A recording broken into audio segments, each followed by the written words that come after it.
Welcome to the video tutorial series. In this video, we will cover the provisioning of Sigfox devices. It takes part among other powerful CommonSense device management platform features.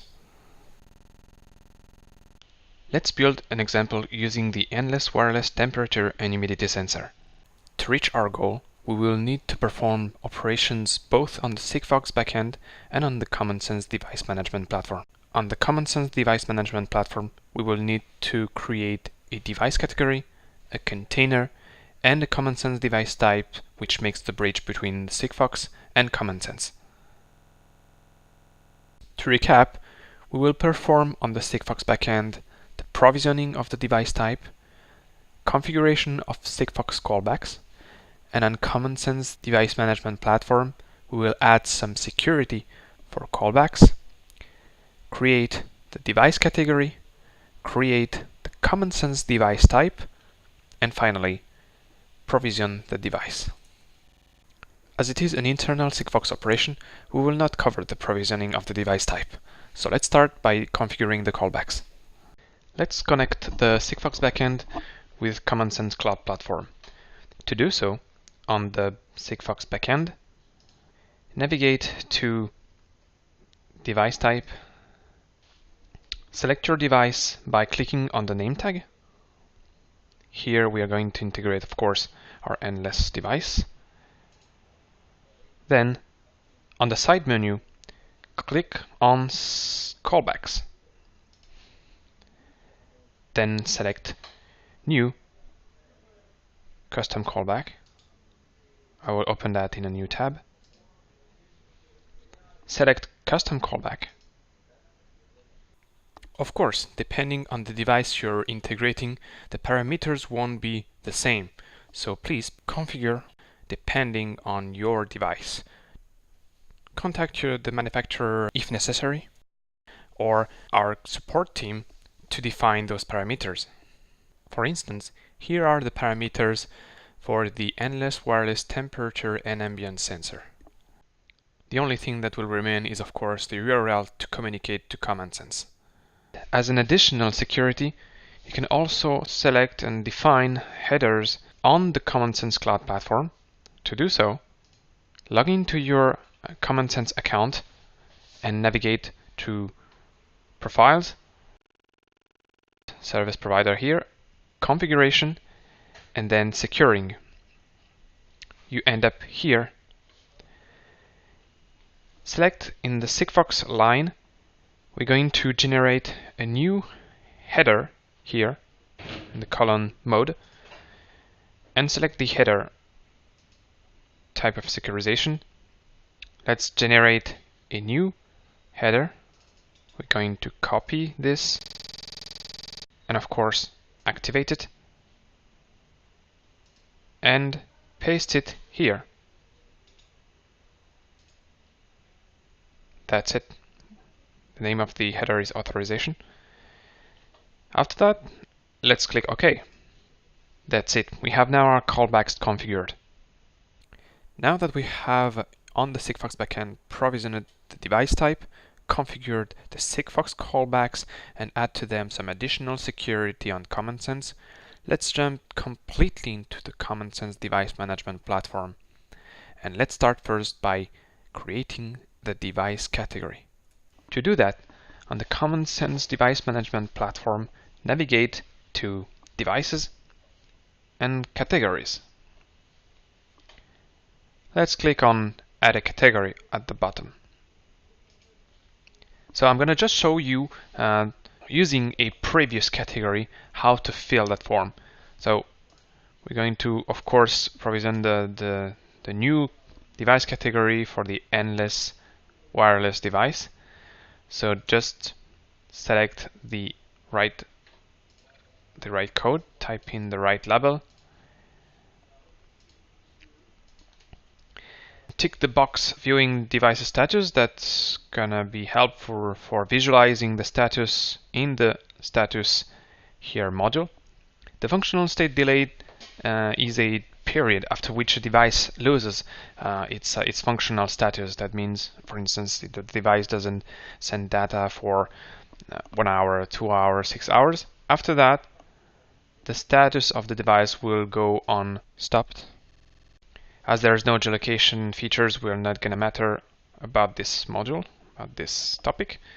In the protocol, as a principal of protocol, of course, we're going to select Sigfox. And that's all. We're going to just validate here.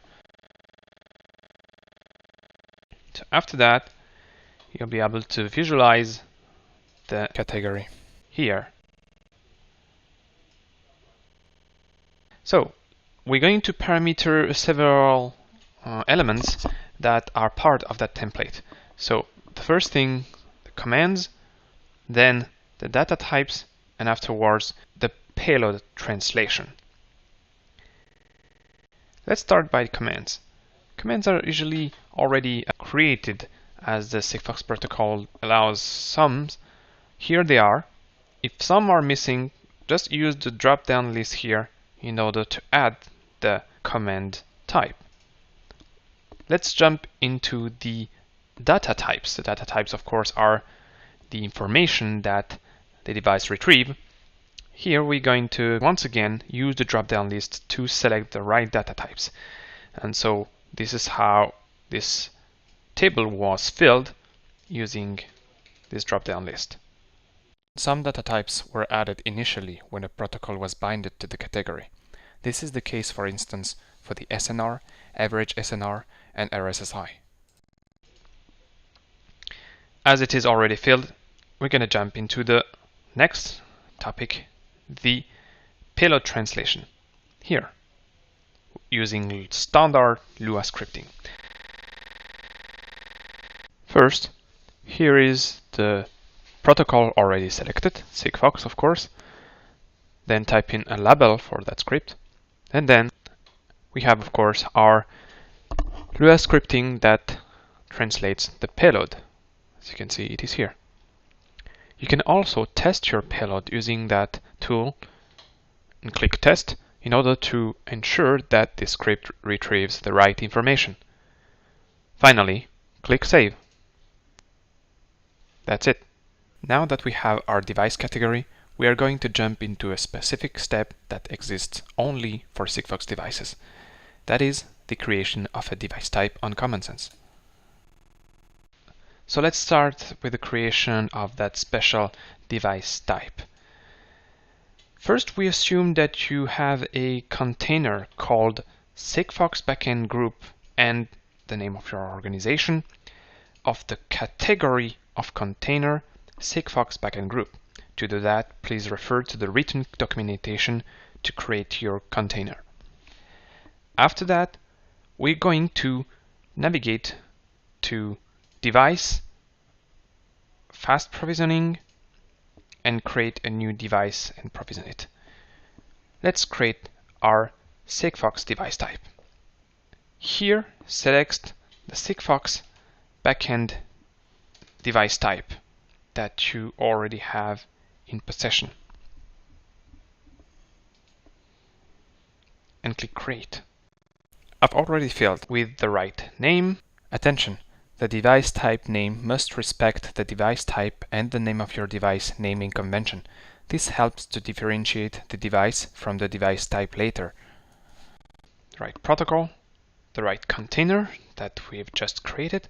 Attention! The selected container here has to be the one we just created and not another. That is to say, a container which category is Sigfox backend group. Geolocation of the device. Let's type our address, headquarters in Paris. This is it.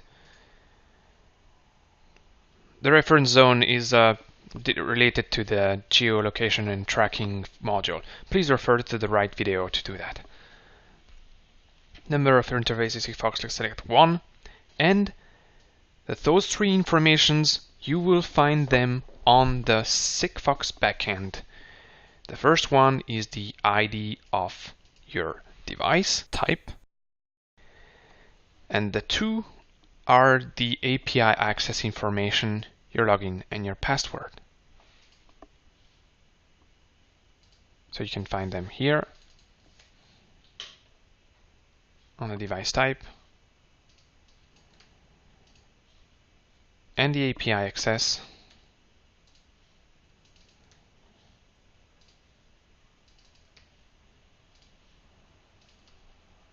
That's it, and click Validate.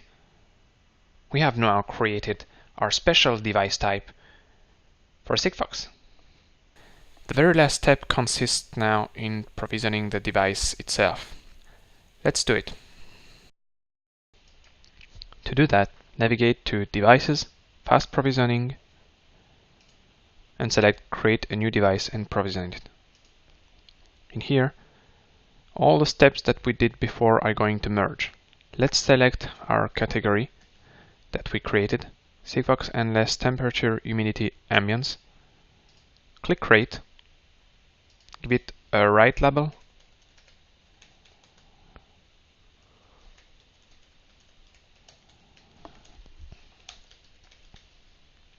the right protocol is already selected.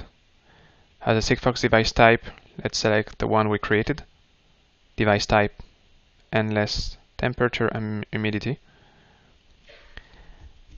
On the Sigfox backend, we are going to provision it directly. So you have two choices. Either the device is already registered on your backend, or it is not. That means you can do that step directly on CommonSense, and that's going to automatically provision it on your backend. As it is a tutorial video, mine is already registered, so I'm going to select this one. As a container, let's select the one you want. Here I'm going to select the HQ of vertical M2M. Let's define the geolocation if you wish, an eventual reference zone, and finally the information of the device. You can find that information either on the device itself or in the documentation provided by the manufacturer. Finally, click on Validate. On that window, you can provision the device on the different multi-level accounts that you wish. So you can select New var level account. Let's try it. A customer, let's say. And also a container, but I'm going to leave it in the one we created. And click on Provision the device. That's it. The device is now provisioned, and you can find it on the provisioning list here. That's it. I hope you enjoyed and find that video useful. If you wish more support, please contact our team.